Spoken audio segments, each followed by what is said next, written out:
नमस्कार दोस्तों, आप सभी का बहुत बहुत स्वागत है अपने संस्कृत वेदांत यूट्यूब चैनल पे। जैसा कि आप जानते हैं, आपके लिए जो हमने बैच स्टार्ट किया है, जो संघर्ष किया जा रहा है दोस्तों, बस आपके लिए ही किया जा रहा है। क्योंकि जो बैच हमारा प्रारंभ हुआ है सी टेट या आपका सुपर टेट या यूपी टेट के लिए स्पेशल करके है। इसमें जो संस्कृत आपके लिए बताई जा रही है, इस समय जो हमारा प्रकरण चल रहा है वो व्याकरण का चल रहा है। जैसे जैसे सी टेट की परीक्षा अगर संभावित नज़दीक में आती है, तब हम उसमें थोड़ा सा और एक्स्ट्रा आपको पढ़ाना प्रारंभ कर देते हैं। तो सभी मित्रों के लिए अपने संस्कृत वेदांत यूट्यूब चैनल से जोड़िए। सभी के लिए लिंक को शेयर कीजिए और सभी से कहिएगा कि क्लास को अवश्य लें और क्लास पूरी लें। साथ में अपना नोट्स भी बनाएं, जिससे कि आपको आगामी परीक्षा में काम आए। जैसे कि जो 30 का 30 क्वेश्चन आता है, आप 30 का 30 छापते हैं, वो बात अलग है। आप पे जो एक मामूली कोई गलती हो जाती है, उसके कारण बस कोई क्वेश्चन छूट सकता है, लेकिन जो जितना हम पढ़ा देंगे उसमें से ही आपका 100% मिल जाएगा। तो चलिए दोस्तों, प्रारंभ करते हैं हम अपने संस्कृत में। तो संस्कृत में आज का जो टॉपिक रहा है दोस्तों, वो हमारा प्रयत्न के ऊपर रहा है। यानी कि जो प्रयत्न है उस पे आज का टॉपिक है। इससे पहले की जो वीडियो जिन दोस्तों ने अगर नहीं देखी हैं, तो वो हमारी प्लेलिस्ट पे जाके हमारी सारी वीडियो देख सकते हैं, क्योंकि उसमें सभी क्रमबद्धता एकदम सारी वीडियो पड़ी हुई हैं। पूरी वर्णमाला भी पड़ी हुई है पूरा। उसके बाद हमारा व्यंजन स्वर व्यंजन सभी पढ़ा हुआ है। उसके बाद में इससे पहले जो हमने पढ़ाया है दोस्तों, वो उच्चारण स्थानों के बारे में बताया था। उच्चारण स्थान के बाद में ठीक हमारा जो आज का जो टॉपिक प्रारंभ हुआ है दोस्तों, वो हुआ है आभ्यंतर प्रयत्न। पूछा जाता है कि आभ्यंतर जो प्रयत्न है वो कितने प्रकार का है दोस्तों, तो ये ध्यान रखना है हमें। तो जो आभ्यंतर प्रयत्न होते हैं वो दो प्रकार के होते हैं। नंबर एक, हमारा एक आभ्यंतर होता है और दूसरा बाह्य होता है। सीधा सीधा सिंपल क्वेश्चन बनता है कि प्रयत्न जो होते हैं वो कितने प्रकार के होते हैं। तो प्रयत्न को आप दो ही प्रकार बताना। नंबर एक हमारा रहेगा आभ्यंतर, नंबर दो रहेगा बाह्य। तो आभ्यंतर प्रयत्न जो होता है, ये भी पूछ लेता है कि आभ्यंतर प्रयत्न जो है वो उसके कितने भेद हैं। तो आभ्यंतर प्रयत्न के आप जो लग है वो कितने भेद लगाएंगे? 5 भेद लगाएंगे। दूसरा ये पूछता है कि जो बाह्य प्रयत्न है, बाह्य प्रयत्न के कितने भेद हैं? तो बाह्य प्रयत्न के आप 11 भेद लगाएंगे। ठीक है, इस तरीके से सारे भेदों को मैं सभी पढ़ाऊंगा, सभी भेदों को पढ़ाऊंगा, सभी भेदों के बारे में बताऊंगा। देखिए कैसे वर्ण जो आते हैं, कैसे कैसे इनमें सम्मिलित वर्ण होते हैं, उनके लिए क्या कहा जाता है।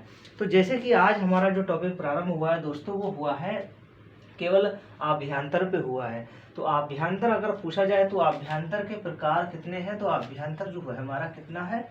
ये पांच प्रकार है। कितने प्रकार है दोस्तों? 5 प्रकार है। नंबर एक हमारा स्पृष्ट है, नंबर दो हमारा ईसत स्पृष्ट है, नंबर तीन हमारा ईसत विवृत है, और नंबर 4 हमारा विवृत, और नंबर 5 हमारा संवृत है। इस तरीके से हमारे ये 5 हो गए।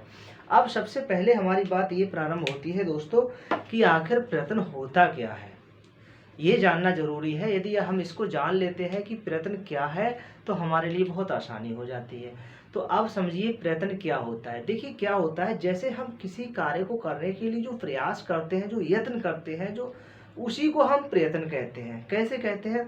जैसे कोई वर्ण की ध्वनि है जो मुख के द्वारा हम उसको उच्चारित करना चाहते हैं। जो वर्ण हो है जिनकी ध्वनि को हम क्या करना चाहते हैं? उच्चारित करना चाहते हैं अपने मुख के माध्यम से। तो उसमें जो लगने वाली हमारी ऊर्जा या एनर्जी है, जो जो हम प्रयास कर रहे हैं, वही हमारा क्या है? वही हमारा यत्न या प्रयत्न है। इसी को हम प्रयत्न कहते हैं। जिन वर्णों को जो हम उच्चारण करने के लिए जो हमें मेहनत या जो हमारी एनर्जी वेस्ट होती है, जिसे हम प्रयास करते हैं बोलने का, तो वही दोस्तों हमारा क्या होता है? उसे चाहे आप यत्न कह दीजिए, चाहे आप प्रयत्न कह दीजिए। अब यत्न या प्रयत्न जो होते हैं वो कितने प्रकार के होते हैं? वो 2 प्रकार के होते हैं। एक आभ्यंतर होता है, दूसरा हमारा बाह्य होता है। तो अब देखिए यहाँ पे सबसे पहले जो बात आई है वो हमारी स्पृष्ट की आई है दोस्तों। तो स्पृष्ट में कहा गया है कि स्पृष्ट में हमारे कितने वर्ण आए हैं? वो 25 वर्ण आए हैं। 25 हमारे वर्ण आए हैं, और वो भी कहां से कहां तक आए हैं? का से लेकर मां तक। का से लेकर मां तक के जो वर्ण हैं वो हमारे क्या हैं? स्पर्श ध्वनियां हैं। यानी कि 25 हमारी स्पर्श ध्वनियां हैं।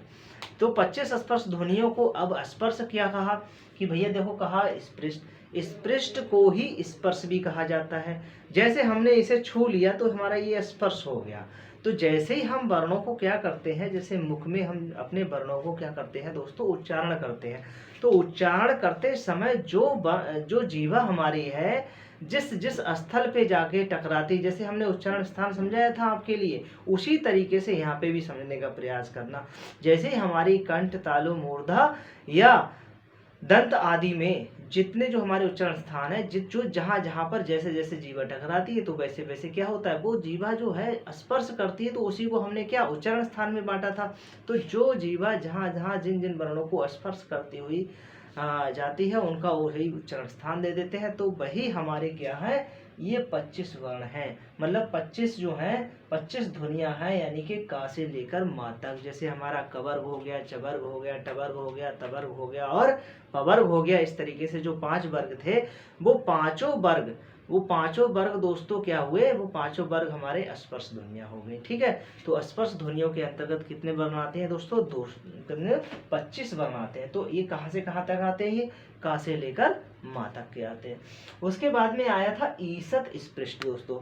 इसका हमें ध्यान देना होगा। जो ईसत स्पृष्ट है वो हमारे क्या है, ईसत का यह तात्पर्य होता है थोड़ा, स्पृष्ट का तात्पर्य होता है स्पर्श करना। जो हमारे वर्ण थोड़े से स्पर्श होते हैं उन्हें हम ईसत स्पृष्ट कहते हैं। जैसे हमने कहा यहाँ पर या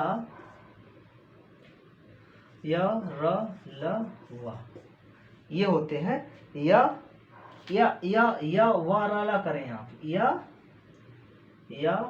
व र ला। देखिए ये क्या होता है, कभी कभी हिंदी में और इसमें थोड़ा सा क्रम देखना होता है। तो जैसे अगर हमको यहाँ पर आप क्रम भूल रहे हैं तो तुरंत आप क्या करेंगे, जैसे करेंगे ह या व र ट है वरट और उसके बाद लट। ये आप ये 2 सूत्र लिख लेंगे ना, तो यहीं से आपको निकल आएगा। क्या आएगा, क्योंकि आपको थोड़े बारे वर्ण है, यानी कि जो थोड़े से स्पर्श होते हैं वो हमारे क्या होते हैं, वो ईसत स्पृष्ट होते हैं। तो इसमें देखो क्या आ गया, या व र और ला, ये हमारा क्रम लग गया। यहाँ पर ये हमारा क्रम लग गया। क्रम को आप ऐसे लगा सकते हैं। देखिए, ये देखिए, ये जो वर्ण है, ये ला हमारा इधर चला गया, तो ये हो गया। क्योंकि हिंदी में जो होता है या रा ला वा होता है और संस्कृत में होता है या वा रा ला होता है। इसका विशेष ध्यान रखना है। कभी कभी आपसे दोस्तों एक लॉजिकल अगर प्रश्न ऐसा बना देगा तो आपसे केवल क्रम पूछ लेगा, बताएगा कि बताइए क्रम इसमें किस तरीके से। तो हमें ध्यान देना पड़ेगा। 2 सूत्र है वरट और लड़, ये दोनों सूत्र महेश्वर सूत्र जो है उसको देखना पड़ेगा, उसी के हिसाब से हम क्रमबद्ध लगा देंगे। तो अब यहाँ पे समझिए जो ईसत स्पृष्ट है वो क्या है। जो ईसत स्पृष्ट यहाँ बताया गया है, कहा गया है कि जो वर्ण जो थोड़े से स्पर्श होते हैं वो हमारे क्या होते हैं, ईसत स्पृष्ट होते हैं।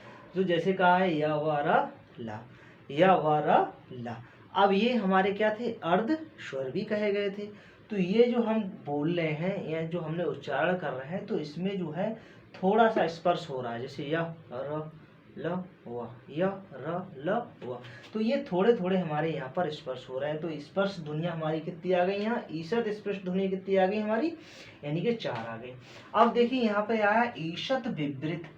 अब ईसत विवृत में क्या होगा दोस्तों, जो ईसत मीन्स इसमें भी कहा गया ईसत मीन्स थोड़ा सा। अब विवृत का होता है विवृत, यानी कि जिसमें थोड़ा सा, यानी कि ऊष्म ध्वनियां आती हैं। जैसे मतलब थोड़ी सी ऊष्म ध्वनियां हमारी आती हैं, वो हमारे किस में आते हैं, ईसत विवृत में आते हैं। वो कैसे आते हैं, जैसे श, ह, श और ह। ये देखिए ये 4 ध्वनियां हमारी जो हैं वो किसके अंतर्गत चलेगी। चाहे आप 24 कैरेट अगर एकदम व्यंजन बनाएंगे तो आप हलंत लगा दीजिएगा। ठीक है, आप ऐसे हलंत भी लगा देते हैं 24 कैरेट अगर व्यंजन बनाते हैं। तो यदि इसमें आपका स्वर का अगर रहेगा उच्चारण की दृष्टि से, तो इसमें स्वर रहता ही रहता है।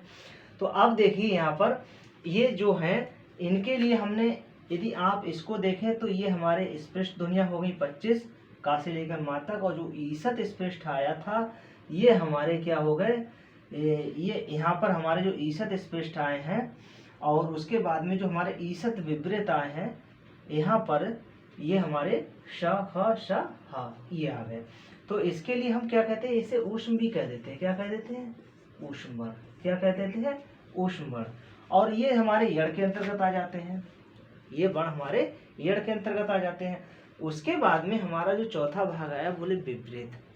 अब विपरीत में दोस्तों क्या आता है, सारे स्वर आ जाते हैं। विपरीत में क्या होता है, इसमें सभी स्वर आ जाते हैं। उसके बाद में दोस्तों देखिए यह समृत आया है। समृत में केवल आप एक ही वर्ण को लगाएंगे, एक ही वर्ण को आप समृत कहेंगे। अब देखिए समृत क्या है, समृत में इसमें आपको एक चीज ध्यान देनी पड़ेगी, जैसे कि जो उच्चारण की दृष्टि से देखा जाए तो वो हमारा विपरीत होता है। जो उच्चारण की दृष्टि से होता है वो विपरीत होता है, बाकी हमारा ये समृत है। तो जब हम देखिए यहाँ पर इसमें समृत में जो एक हमने यहाँ पर अनुस्वार लगाया है, तो इसमें केवल एक में ही आपको दिख रहा होगा, पांचों में से, पांच में से एक में ही दिख रहा है। तो ये अनुस्वार का तात्पर्य है कि उसी अनुस्वार में केवल एक ही ऐसे करके आ होगा, इसकी एक पहचान बना लेना। बाकी आप थोड़ा सा ये ध्यान रखना, जो स्पष्ट है उच्चारण में हमने पढ़ाया था तब भी आपने सीखा था कि स्पष्ट है वो 25 ध्वनियाँ हमारी का से लेकर मा तक की ध्वनियाँ रही हैं। उसके बाद में हमने कहा थोड़ा सा जो ईषद स्पष्ट है यानी कि थोड़ा सा स्पर्श करता है वो या व ला है।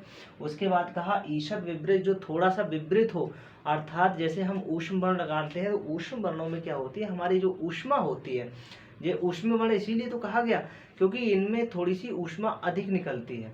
ऊष्मा जैसे हमने कहा श, जैसे श कहने में ये क्या होते हैं, जो हमारी अंदर की जो वाष्प होती है, ऊष्मा होती है, वो अधिक मात्रा में निकलती है, इसलिए इन्हें ऊष्म वर्ण कहा गया। अब ऊष्म वर्ण के अंतर्गत वो हमारे ईषद विपरीत आ गए। उसके बाद में समृत में हमने क्या कहा कि समृत में आपके सभी स्वर आ जाएंगे। जो सभी स्वर हैं अजो अच कहे गए हैं, अचो में हमारे कितने 9 वर्ण आए हैं। उसके बाद में समृत आया, समृत में हमारा आ गया। तो दोस्तों यहाँ पे जो मैंने आपके लिए बताया है वो कितना बताया है, यानी कि केवल अभ्यंतर प्रश्न ही बताया है। बाह्य की चर्चा जो है मैं अगले नेक्स्ट वीडियो में करूँगा, क्योंकि उसमें भी 11 हैं और 11 के बारे में भी समझाना है दोस्तों। तो जिन मित्रों ने अभी तक चैनल को लाइक नहीं किया, सब्सक्राइब नहीं किया, वो सब्सक्राइब कर लें, लाइक कर लें। दूसरा, अगर जिनके लिए अगर थोड़ा सा दिख नहीं रहा हो सही से, तो अपने वीडियो की क्वालिटी को जरूर बढ़ा लीजिएगा। जैसे कि आप क्वालिटी को बढ़ाएंगे आपको एकदम स्पष्ट दिखाई देगा दोस्तों। तो आज तक के बस इतना ही रखते हैं। नमः संस्कृताय।